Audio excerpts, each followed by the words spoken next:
حضرات، گزارش ہے ایک بار سورہ حمد اور 3 مرتبہ سورہ توحید کی تلاوت فرما کر مرحوم سید اظہر حسین ابن عبد الحسین صاحب کی روح کو ایصال فرماتا ہے۔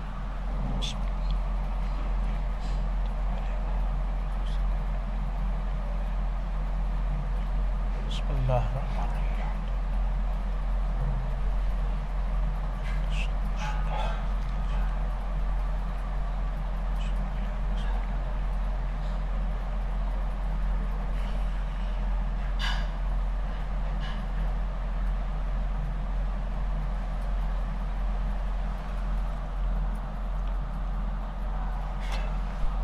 فاتحہ۔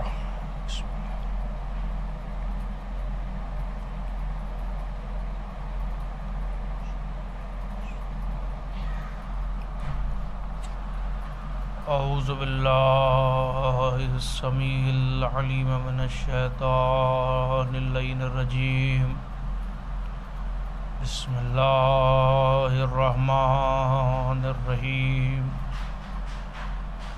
الحمد للہ رب العالمین، الصلاۃ والسلام علی سیدنا و شفیعنا ابی القاسم محمد و اہل بیتہ الطیبین الطاہرین ولعنۃ اللہ علی اعدائہم اجمعین من یومنا ھذہ الی قیام یوم الدین، اما بعد فقد قال اللہ سبحانہ تبارک و تعالی فی کتابہ المبین وہو اصدق الصادقین، ان الدین عند اللہ الاسلام۔ قرآن مجید کا ارشاد گرامی ہے، بہت مشہور آیت ہے جس کو سرنامہ گفتگو قرار دیا ہے، جس میں ارشاد رب العزت ہے کہ ان الدین عند اللہ الاسلام، اللہ کے نزدیک دین بس دین اسلام ہے، دین بس دین اسلام ہے۔ اس آیت کے ظاہر اسلام کی حقانیت کا اعلان ہو رہا ہے، اور باطن تمام مذاہب اور تمام ادیان کی تردید کی جا رہی ہے، اس لیے کہ عبادات ہر مذہب میں ہیں، تصور خیرات ہر مذہب میں ہے، لیکن جو اہمیت حقوق الناس کی مذہب اسلام میں ہے وہ کسی اور مذہب میں نہیں ہے۔ اسی پر مجھے چند لمحے اور چند منٹ گفتگو کرنا ہے، کیونکہ ایک مرحوم کے ایصال ثواب کے لیے مجلس منعقد ہے۔ تو اللہ نے واضح طور پر آواز دی کہ اس دین میں اللہ کے نزدیک دین بس دین اسلام، تو اس اسلام اور اس دین میں جو حقوق الناس کی اہمیت ہے وہ کسی اور مذہب اور کسی ادیان میں نہیں ہے۔ آپ اس کی بالکل سامنے ایک مثال میں پیش کروں کہ قرآن مجید بارہا اس کا ذکر کر رہا ہے اور اعلان کر رہا ہے کہ اقیموا الصلاۃ وآتوا الزکوٰۃ، یقیمون الصلاۃ ویؤتون الزکوٰۃ، اقمت الصلاۃ وآتیت الزکوٰۃ، نماز قائم کرو اور زکوٰۃ دو، نماز قائم کرتے ہیں اور زکوٰۃ دیتے ہیں۔ تو قرآن میں یہ جو نماز اور زکوٰۃ کا ذکر ہے، تو نماز ہے اللہ کا حق اور زکوٰۃ ہے بندوں کا حق۔ پھر احادیث میں وارد ہوا کہ زکوٰۃ اس سواری کو کہتے ہیں کہ جو نماز کو اللہ تک لے کے جاتی ہے، میں اس پر میرے ناظرین اور حاضرین پوری توجہ چاہتا ہوں کہ زکوٰۃ اس سواری کو کہتے ہیں کہ جو نماز کو اللہ تک لے کے جاتی ہے، اور پھر معصوم نے فرمایا کہ جو زکوٰۃ نہیں ادا کرتا اللہ اس کی عبادت قبول نہیں کرتا۔ اب مجھے سارے مسلمان مل کے یہ بتائیں کہ زکوٰۃ کس کا حق ہے؟ کہ بندوں کا حق ہے، ہمارے آپ جیسے گناہگار بندوں کا حق ہے۔ تو فیصلہ کیجئے کہ اگر کوئی ہم جیسے گناہگار بندوں کا حق نہ ادا کرے تب تو اللہ اپنی عبادت قبول نہیں کرتا، تو اب اگر کوئی معصوم بندوں کا حق نہ ادا کرے تو اللہ اپنی عبادت کیسے قبول کر لے گا؟ صلوات پڑھیں محمد وآل محمد۔ محسوس کیجئے عزیزان کرام جو بات کہہ رہا ہوں، تو معصوم بندوں کی عبادت، اگر معصوم بندوں کی بات ہے تو اگر کوئی ان کا حق نہ ادا کرے تو اللہ کیسے اپنی عبادت قبول کر لے گا؟ بالکل سامنے کا مسئلہ میں عرض کر رہا ہوں کہ اللہ نے مقروض کو حج کی دعوت نہیں دی ہے، مقروض کو حج کی دعوت نہیں دی ہے۔ اگر میں نے آپ سے قرض لیا ہے تو اس وقت تک مجھ پر حج واجب نہیں ہے جب تک میں قرض ادا نہ کروں، یا آپ نے مجھ سے قرض لیا ہے تو جس وقت تک آپ پر حج واجب نہیں ہے جب تک آپ قرض ادا نہ کر لیں۔ تو مقروض کو حج کی دعوت نہیں ہے۔ دیکھیے لمحہ فکریہ بھی ہے اور بات بہت اہم ہے جو کہنے جا رہا ہوں کہ اللہ نے مقروض کو حج کی دعوت نہیں دی ہے۔ کس مقروض کو اور کس کے مقروض کو؟ ہمارے آپ جیسے گناہگار انسانوں، گناہگار بندوں کے مقروض کے جو مقروض ہے اسے اللہ نے حج کی دعوت نہیں دی ہے۔ اب سوچنے کا مقام ہے، فکر کا مقام ہے، غور کرنے کا مقام ہے کہ اگر کوئی ہمارے آپ جیسے گناہگار بندوں کا مقروض ہو تو اسے تو حج کی دعوت نہیں ہے، تو جو پیغمبر اسلام کا مقروض ہو اسے حج کی دعوت کس نے دے دی ہے؟ ہو سکتا ہے کوئی مجھ سے بڑھ کے سوال کرے کہ پیغمبر کا کون مقروض ہو گیا، تو میں کہوں گا ذرا قرآن کھول کے پڑھیے، تو ذرا جھوم کے کہتے ہیں کہ ہم حافظ قرآن ہیں۔ میں نے کہا آپ حافظ ہیں مگر اندھے ہیں، اس لیے کہ آپ نے قرآن میں آئے مودت نہیں پڑھی جہاں اللہ کہہ رہا ہے قُلْ لَا أَسْأَلُكُمْ عَلَيْهِ أَجْرًا إِلَّا الْمَوَدَّةَ فِي الْقُرْبَى۔ اے محبت کرنے والوں جو لوگ دعویٰ کرتے ہو اجر رسالت ادا کرنے کا، تو ان سے گزارش کر رہا ہوں، ان سے یہ بات کہہ رہا ہوں کہ اگر اجر رسالت ہی ادا کرنا ہے تو محبت اہل بیت کرو۔ یعنی قدرت نے پیغام دیا کہ یہ مسلمانوں پر فرض نہیں ہے بلکہ پیغمبر کا قرض ہے، اور جب تک قرض ادا نہیں ہوگا حج قابل قبول نہیں ہوگا۔ صلوات بر محمد وآل محمد۔ محسوس کیا آپ نے؟ تو حج اتنی عظیم عبادت، تو اگر کوئی عام انسان کا مقروض ہے تو اسے تو اجازت نہیں ہے، تو جو پیغمبر کا مقروض ہو، اس کا مطلب یہ ہوا کہ بغیر محبت اہل بیت کے حج بھی قابل قبول نہیں ہے۔ اور صرف حج ہی کی کیا بات کی جائے، کوئی عبادت بغیر محبت اہل بیت کے قبول ہی نہیں ہوتی جب تک کہ حق اہل بیت نہ ادا کر لیا جائے۔ اس لیے اسلام میں سب کا حق رکھا گیا۔ بھائی اسی پر چند لمحے گفتگو میں نے پہلے ہی عرض کیا اور بات تمام ہو جائے گی۔ اسلام میں سب کا حق ہے، تو محبت اہل بیت، رسول کی جو 23 برس کی رسالت کی زندگی ہے اس کی اجرت ہے محبت اہل بیت۔ اب اگر کوئی اجرت نہ ادا کرے تو اس کی کیا سزا ہے؟ کیونکہ اکثر و بیشتر ہم جیسے ذاکرین اور خطبہ سے یہ بات کہی جاتی ہے کہ یہ تو ممبر پر سے فضائل پڑھنے آتے ہیں، کچھ تبلیغی پہلو نہیں پڑھتے۔ تو اب میں اپنے سننے والوں تک ایک میسج دے رہا ہوں، اسے غور سے سنیے گا۔ یہ جو قرآن میں محبت اہل بیت ہے یہ مسلمانوں پر فرض نہیں ہے بلکہ پیغمبر کا قرض ہے، اور جب تک قرض ادا نہیں ہوگا اس وقت تک کوئی عمل قابل قبول نہیں ہو سکتا۔ بہت بڑے عالم ہیں، ان کا ایک واقعہ تحریر کرتا ہوں۔ انہوں نے ایک واقعہ تحریر کیا. وہ کہتے ہیں کہ ایک شخص تھا عرب میں، بہت نامی گرامی، اس وقت نام میرے ذہن میں نہیں ہے. اس نے ایک لباس سلوایا اور اس درزی کی اجرت نہیں ادا کی. اس درزی کی اجرت ادا نہیں کی. تو وہ عالم کہتے ہیں کہ اس کے بیٹے کو اللہ نے خواب میں دکھایا.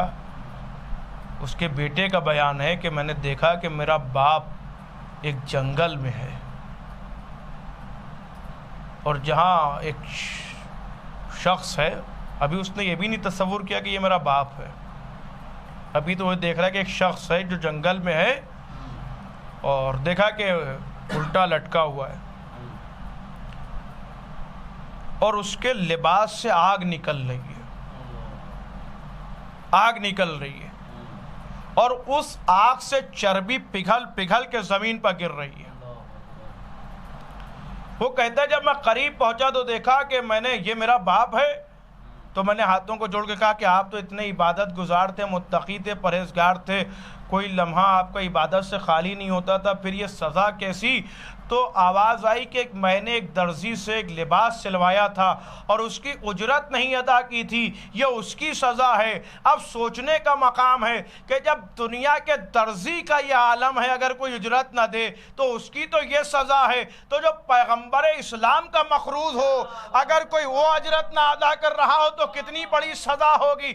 اس کا مطلب یہ ہوا کہ محبت اہل بیت اگر نہیں ہوگی دل میں تو فقط جہنم کے سوا کوئی ٹھکانہ ہو نہیں سکتا. صلوات بر محمد و آل محمد. محسوس کیجئے عزیزان، اسی لیے اللہ نے صرف جنت کو بنایا تھا، جہنم تو دشمن علی نے اپنے لیے بنوا لیا. اس لیے کہ فرمایا کہ اگر پوری دنیا ولایت علی پر جمع ہو جاتی تو اللہ جہنم کو خلقی نہ کرتا. یہی وجہ ہے عزیزان گرامی، جب تک محبت اہل بیت کا دم نہیں ہوگا اس وقت تک کوئی عمل قابل قبول نہیں ہو سکتا. اچھا، صرف محبت کا دعویٰ بھی کافی نہیں ہے. دیکھیے میں کچھ کہنا چاہ رہا ہوں عزیزان، میں رخ ہے جو پیش کر رہا ہوں. دیکھیے محبت کا دعویٰ بھی نہیں ہے. دعویٰ اسی وقت کامل ہوتا ہے جب دعوے کرنے والے دونوں فریقین راضی ہوں.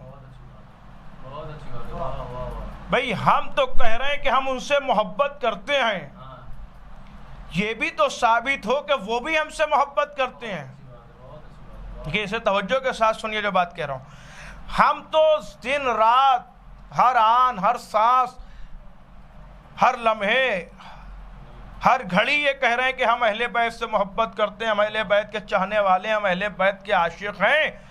یہ کمال بندگی نہیں ہے کہ ہم ان کے عاشق ہیں. بات تو جب ہوگی کہ ادھر سے صدا آ جائے کہ یہ ہمارا ہے، یہ صدا آئے کہ وہ ہمارا ہے.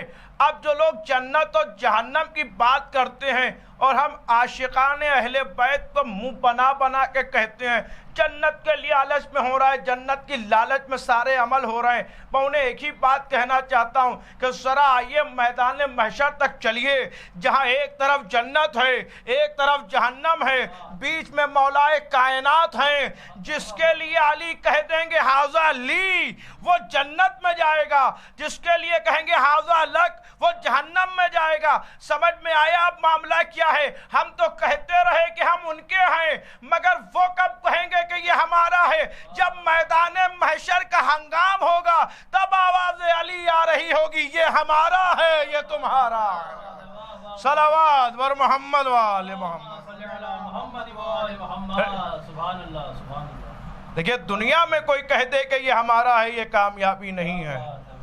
اس محشر کے ہنگام میں جہاں نفسا نفسی کا عالم ہوگا، کوئی کسی کو پہچانتا نہیں ہوگا، اس عالم میں علی کہیں گے یہ میرا ہے، یہ کامیابی کی دلیل ہے، یہ میرا ہے، ھذا لی، یہ میرا ہے، وھذا لک، یہ تیرا ہے. یہ میرا ہو یہ تیرا۔ تو جنت و جہنم دو فکروں کا معاملہ ہے، میرا و تیرا۔ جسے علی کہہ دیں گے میرا وہ جنت میں، اور جسے کہہ دیں گے تیرا اسے جہنم کی آگ بچا نہیں سکتی ہے۔ اچھا، میں نے ابھی کہا کہ محبت کا تقاضا یہ ہے کہ دو طرفہ ہو۔ ہم تو کہہ رہے ہیں کہ ہم ان سے محبت کرتے ہیں، یہ کیسے ثابت ہو کہ وہ بھی ہم سے محبت کرتے ہیں؟ ایک دلیل تو میں نے عرض کر دی، یہ میدان محشر کی دلیل ہے کہ جہاں علی کہیں گے کہ یہ میرا ہے۔ دوسری دلیل عزیزان گرامی، آپ دنیا میں ہر انسان کسی نہ کسی سے محبت کرتا ہے، جس سے بہت زیادہ مصیبت ہوتی ہے، اگر اس پر کوئی غم آتا ہے تو آدمی دوڑ کے پہنچ جاتا ہے۔ مصیبت آئی تو فوراً ارے گھبرائیے گا نہیں، ہم ساتھ میں ہیں۔ فوراً یہ جملہ زبان پر آتا ہے، گھبرائیے گا نہیں، ہم ساتھ میں۔ اس کا مطلب یہ ہو کہ محبت کا تقاضا یہی ہے کہ آدمی مشکل میں کام آ جائے۔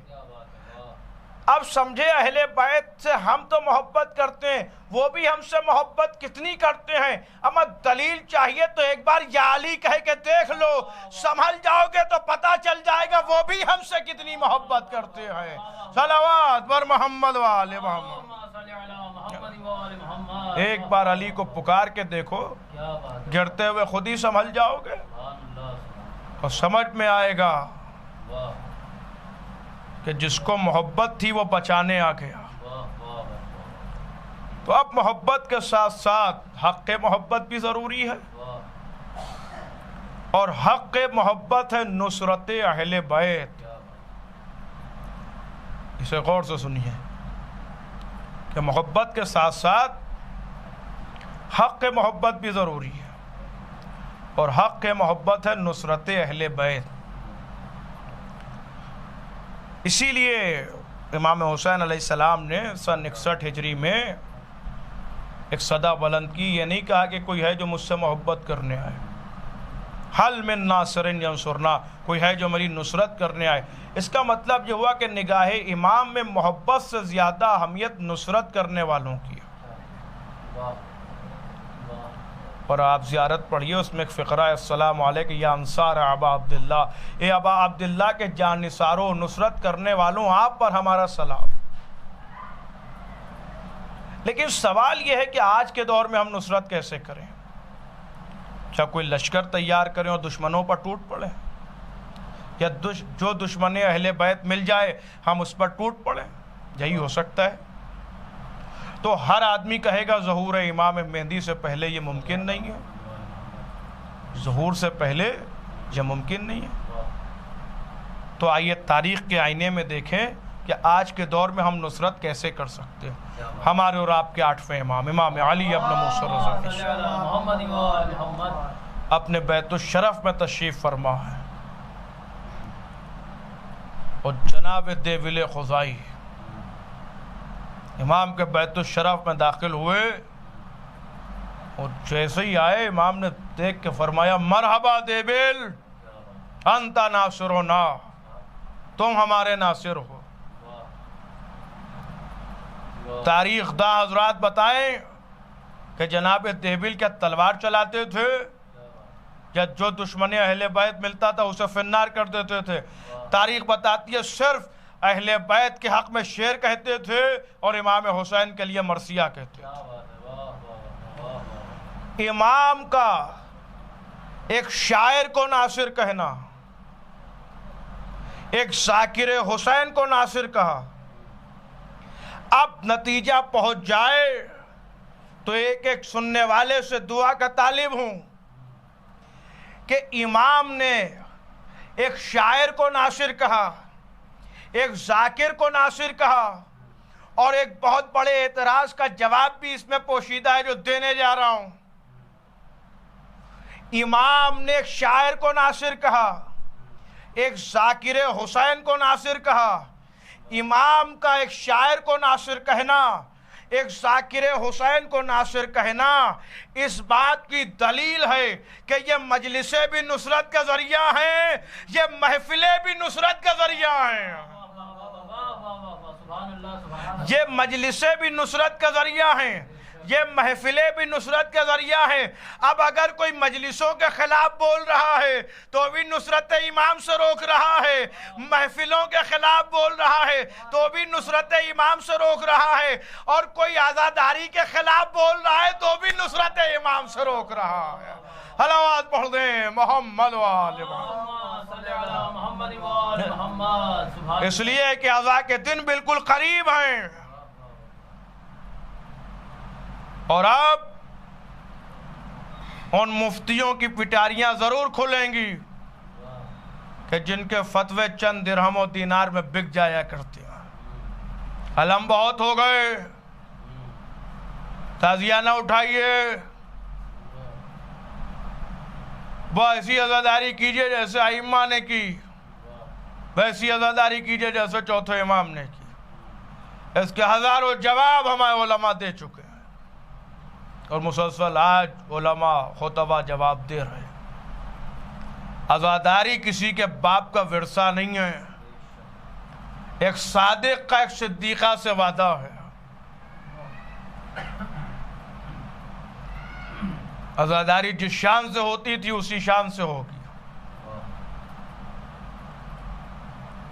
جو لوگ عزاداری کے خلاف بولتے ہیں وہ اصلاً نصرت اہل بیت سے روکتے ہیں آپ کو۔ نصرت کا ایک ذریعہ ہے عزاداری امام حسین، مجلس میں آ کے بیٹھ جانا بھی نصرت ہے۔ امام حسین نے جو صدا بلند کی تھی اس کا جواب یہ ہے کہ ہم مجلسیں منعقد کر رہے ہیں، گھر گھر میں تعزیے ہیں، عزاداری ہو رہی ہے، اور ہم اپنے مرحومین کے لیے بھی بہترین ایصال ثواب اگر کوئی قرار دیتے ہیں تو وہ بھی مجلس سرکار سید الشہداء ہوتی ہے، اس لیے کہ اس سے بہتر کوئی ایصال ثواب نہیں ہو سکتا۔ چند لمحے اور بات تمام ہو گئی عزیزان کرام، کیونکہ عزا کے دن بالکل قریب آ گئے۔ یہ عزاداری ہے کیا؟ میں نے بہت پہلے بھی یہ بات پڑھی ہے، اور غالباً بمبئی میں بھی یہ پڑھی ہے بات، لیکن پڑھ رہا ہوں اس لیے کہ عزا کے دن بالکل قریب ہے۔ جو لوگ عزاداری کے خلاف زبانیں کھولتے ہیں کہ ہمیں یہ سمجھ میں نہیں آتا، یہ سمجھ میں نہیں آتا، یہ سمجھ میں نہیں آتا، ان کے لیے پڑھ رہا ہوں کہ ہمارے اور آپ کے چھٹے امام جعفر صادق علیہ السلام امام کے ظہور کی علامتیں بیان کر رہے ہیں، اور علامتیں بیان کرتے کرتے امام نے کہا یہ حتمی علامت ہے۔ دیکھیے آپ میرے سننے والے اس جملے کی لطافت کو اگر محسوس کر لے گئے تو اس سے بہتر میرے پاس جملہ نہیں ہے جو میں کہہ سکوں۔ امام نے کہا کہ یہ علامت حتمی ہے، امام کا ہر کہا ہوا حق ہے، لیکن امام کسی بات کے لیے حتمی کا لفظ استعمال کرے وہ ایسے ہی ہے جیسے قرآن میں خدا کسی بات کے لیے قسم کا استعمال کرے۔ معصوم کا حتمی لفظ ایسے ہی ہے۔ امام نے کہا یہ علامت ہوگی ظاہر ضرور۔ کیا؟ مجمع لگا ہوا ہے، مخبر صادق ایک خبر صادق سنا رہا ہے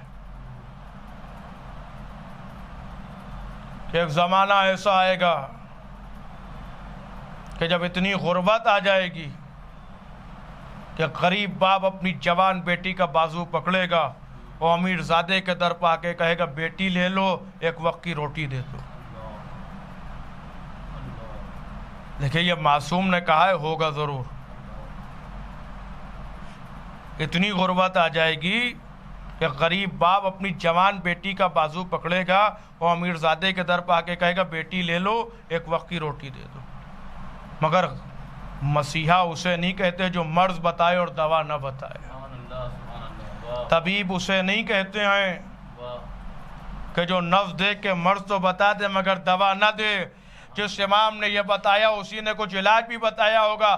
چاہنے والوں نے تڑپ کے پوچھا مولا پھر اس زمانے کی غربت سے بچا کیسے جائے؟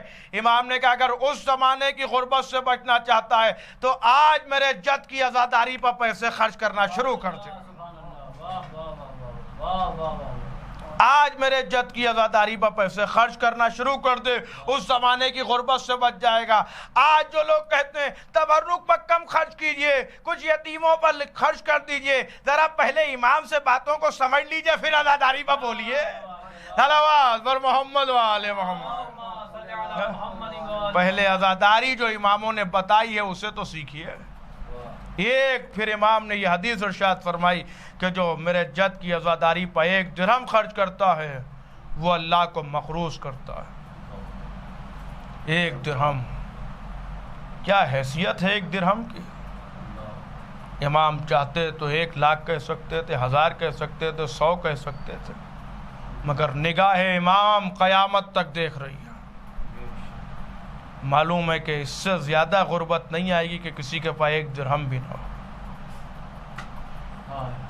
میرے جد کی عزاداری پر 1 درہم خرچ کرو, اللہ تمہیں 1000 درہم عطا کرے گا. عزیزان گرامی, بس چند روز کے بعد وہی غریب ہمارے گھروں میں مہمان ہونے والا. بس بات تمام ہو گئی. ہم اپنے جاننے والوں کا ماتم نہیں کرتے ہیں بلکہ ان کو روتے ہیں جن پر رونے نہیں دیا گیا. ایک مرد مومن, ایک عاشق اہل بیت کی مجلس ہے. بے شک وہ جوار معصومین میں ہوں گے, خدا ان کی مشکلات کو بھی حل کرے گا. باقی اہل بیت کس کا ذکر کروں عزیزان گرامی؟ ہر انسان بے قرار ہے, وہ سب اسی انتظار میں ہے کہ محرم آ رہا ہے. دل یہ چاہتا ہے کہ ایک روایت پڑھ کے مجلس تمام کر دوں. جیسے آپ تڑپ رہے ہیں ویسے ہی ایک حسین کا عاشق ہے جو ہر سال حسین کا تعزیہ اپنے گھر میں رکھتا ہے.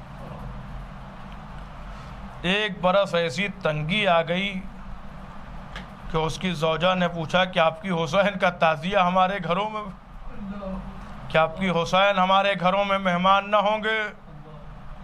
اس نے کہا لگتا تو کچھ ایسا ہی ہے, کچھ انتظام نہیں ہے. یہاں تک کہ چاند رات آ گئی. اس نے کہا آج چاند بھی نمودار ہو گیا کہ اب بھی حسین ہمارے گھروں میں مہمان ہیں. اس نے کہا لگتا تو یہی. صبح ہوئی, سنیں گے عزیزان گرامی,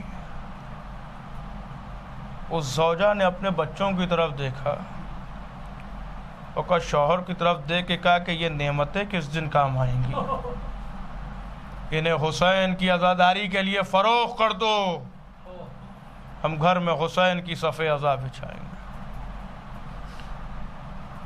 ماں نے بچوں کو تیار کیا, شوہر بازار میں لے کر آیا. ایک نقاب پوش آیا, اس نے پوچھا کہ اس کی قیمت بتا دو. کہ بھائی اتنی قیمت دے دو کہ میں اپنے حسین کی مجلس وفا کر سکوں. اس نے تھیلی شرفیوں کی دی, بچوں کو لے کے وہ اپنے ساتھ گیا.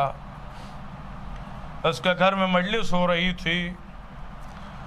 ایک دن مومنہ بیٹھی بھی رو رہی تھی. شوہر گھر میں آیا, بیوی کو روتے ہوئے دیکھا تو پوچھا کیا بچوں کی یاد آ گئی جو رو رہی ہو؟ تو اس نے کہا بچوں کی یاد نہیں آئی, میں یہ سوچ کے رو رہی ہوں کہ میرے گھر کے 2 عزادار چلے گئے ہیں, میرے گھر کے 2 عزادار کم ہو گئے. ابھی یہ باتیں ہو رہی تھی کہ دق الباب ہوا. دروازے پر پہنچی تو دیکھا وہ بیوی ہے, دونوں بچوں کو لیے کھڑی ہے. کہ یہ بچے واپس کرنے آئی ہوں. ہاتھوں کو جوڑ لیا بیوی کہ ان بچوں سے کوئی خطا ہو گئی, ہاں انہیں واپس لے جاؤ, ہم واپس تب لیں گے جب تمہاری قیمت واپس کر دیں گے, اور اگر انہوں سے کوئی خطا ہو گئی تو ہمیں معاف کر دو. آواز دی اس بیوی نے کہ ان بچوں سے کوئی خطا نہیں ہوئی، میں نے ایسے بچے نہیں دیکھے، اتنے شریف بچے ہیں، اتنے اچھے بچے میں نے نہیں دیکھے ہیں، میں نے یوں ہی واپس کرنے آئی ہوں۔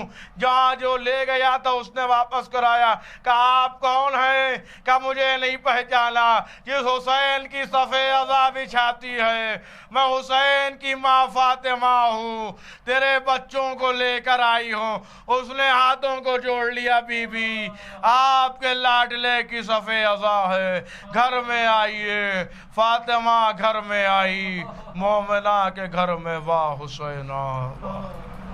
سَيَعْلَمُ الَّذِينَ ظَلَمُوا أَيَّ مُنقَلَبٍ يَنقَلِبُونَ اِنَّا لِلَّهِ وَإِنَّا إِلَيْهِ رَاجِعُونَ۔ گزارش ایک مرتبہ سورہ حمد اور 3 مرتبہ سورہ توحید کی تلاوت فرما کر سید اظہر حسین مرحوم ابن ابو الحسن حسین صاحب کی روح کو صرف